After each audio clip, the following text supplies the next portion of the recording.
Hello student, last topic है ये हमारा थर्ड यूनिट का लिबेग डोमिनेटेड कन्वर्जेंस थ्योरम या Lebesgue convergence theorem. Let g be integrable over e and f n be a sequence of measurable function such that this conditionally holds and limit n tends to infinity fn is equal to f almost everywhere, then this is proved। ठीक है, तो देखो हमने theorem number 21 में क्या किया था कि हमारे पास modulus of f less than equal to क्या था, ओनली g था। तो ये हमारा इंटीग्रेबल था, तो ये भी हमने इंटीग्रेबल शो किया था। ठीक है, तो उस थ्योरम का डायरेक्ट हम रिजल्ट यूज़ करेंगे और क्या लिखेंगे क्लियरली, जो ईच एफ एन है वो क्या है हमारा इज इंटीग्रेबल ओवर ई। ठीक है, इंटीग्रेबल ओवर ई उसके हिसाब से हो जाएगा। ठीक है, और उसके बाद further it follows that limit n tends to infinity f n is equal to f almost everywhere. ये आपको गिवन है on E and f n modulus less than equal to g on e. तो show that limit n tends to infinity करेंगे इस पे apply, तो ये किस में कन्वर्ट हो जाएगा, modulus of F less than equal to G almost everywhere on E. Hence इसका मीनिंग क्या है कि वो थ्योरम फिर लगा दो, प्रीवियस थ्योरम 21। ठीक है, तो ये क्या हो जाएगी, एफ इज इंटीग्रेबल ओवर ई। ठीक है, जो एफ एन सीक्वेंस है उसको हम डिफाइन करते हैं या फिर एक अलग से हम कंसिडर करते हैं। Consider a sequence H N of functions H N को डिफाइन किया एफ एन प्लस जी। तो क्लियरली एच एन को हमने डिफाइन किया एफ एन प्लस ई। तो सबसे पहली बात तो जी क्या है आपका, जी भी ग्रेटर दैन जीरो है, एफ एन भी आपका ग्रेटर दैन जीरो है, तो ये क्या होगी, नॉन नेगेटिव होगी। ठीक है, प्लस दूसरी बात ये इंटीग्रेबल है। क्यों है भाई, एफ एन भी आपका इंटीग्रेबल है और जी भी आपका क्या है, इंटीग्रेबल ओवर ई है। ठीक है, तो यहाँ हम फाटूस लेमा यूज़ करेंगे इसके ऊपर क्योंकि ये नॉन इंटीग्रेबल है, सॉरी नॉन नेगेटिव है। ठीक है, नॉन नेगेटिव के लिए हम फाटूस लेमा, तो क्या था Fatou's lemma, integral over e f plus g less than equal to limit inferior f N plus g. ठीक है भाई, ये हो जाएगा। ठीक है, ये आपका होल्ड करेगा उसके लिए। ठीक है, तो यहाँ अलग अलग भी खोल सकते हैं, नॉन नेगेटिव के लिए आपने प्रूव कर दिया था। ठीक है, f plus integrable over g less than equal to limit inferior f n e plus c. This implies that g से जी कैंसिल हो जाएगा, integral over e f less than limit inferior f n e, क्योंकि ये क्या है, infinite है आपके पास। ठीक है, सिमिलरली कंसिडर ए सीक्वेंस के एन डिफाइंड एज के एन को डिफाइंड किया हमने जी माइनस एफ एन। तो ध्यान से देखिए, जो के एन है ये भी आपका ग्रेटर देन जीरो है और ये क्या था, modulus of F less than g. ठीक है, जी माइनस एफ एन करेंगे तो क्या रहेगा, ग्रेटर देन जीरो, यानी कि के एन क्या है, नॉन नेगेटिव है, प्लस इंटीग्रेबल भी है दोनों। ठीक है, सो अगेन फाटूस लेमा यूज़ करेंगे, तो जी माइनस एफ है ना, जी माइनस एफ, अब उल्टा लेंगे less than limit inferior G minus F N, अलग अलग ऑपरेट करेंगे, integrable over E G and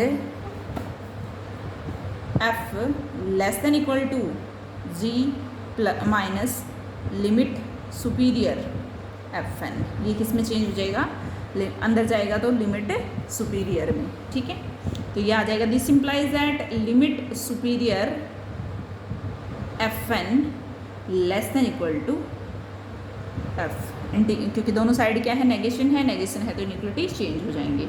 अब दोनों को कंबाइंड कर दो, ये वाला ठीक है और ये वाली, तो इससे क्या आ जाएगा, integral over E is equal to limit F N, क्योंकि सुपीरियर और इन्फीरियर अगर बराबर आपके क्या आ जाएंगे, देखो this less than equal to and this is less than equal to this, तो यहाँ से क्या आ गया हमारा, इंटीग्रेबल है तो लिमिट सुपीरियर इन्फीरियर क्या हो जाएंगे हमारे पास, बराबर हो जाएंगे और ये इसके अंदर हो जाएगा। ठीक है, U N be the sequence of integrable function only such that U N summation, ये सीरीज दे रखी है अब, almost everywhere on E and G be the function which is integrable on E such that this condition will holds, then un is integrable over E and this condition बिल्कुल ditto है, वो sequence का था, ये series का था।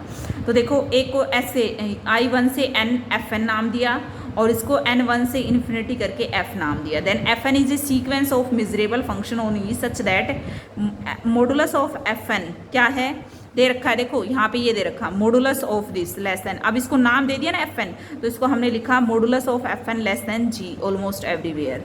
Also limit n tends to infinity fn कर दो भाई, किसके बराबर हो जाएगा, f के बराबर। Limit n tends to infinity कर दे, यहाँ पे क्या आ जाएगा I1 से इन्फिनिटी आ जाएगा और ये भी क्या है I1 से इन्फिनिटी, यानी किसके बराबर हो जाएगा, f के बराबर हो जाएगा। तो modulus of f less than equal to c आ जाएगा, ठीक है, मॉडुलस ऑफ f, क्योंकि यहाँ पे देखो ये चीज़ बराबर आ रही है, यहाँ पे ये क्या थी आपके पास लिमिट करते ही आपके पास इसमें, तो थ्योरम नंबर 21 लगाएंगे, ये आपका इंटीग्रेबल है जी, तो ये भी क्या हो जाएगा, इंटीग्रेबल हो जाएगा, ठीक है।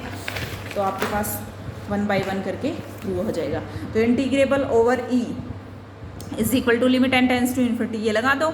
अभी जो लिबेग डोमिनेटेड कन्वर्जेंस थ्योरम हमने लगाई है उससे ये प्रूव हो जाएगी, ठीक है। नेक्स्ट भी सेम है आपके पास, क्रोलरी है, इंपॉर्टेंट है ये भी, इंटीग्रेबल ओवर ई को ये प्रूव करना है, इसको हम with the help of characteristic function करेंगे, ठीक है।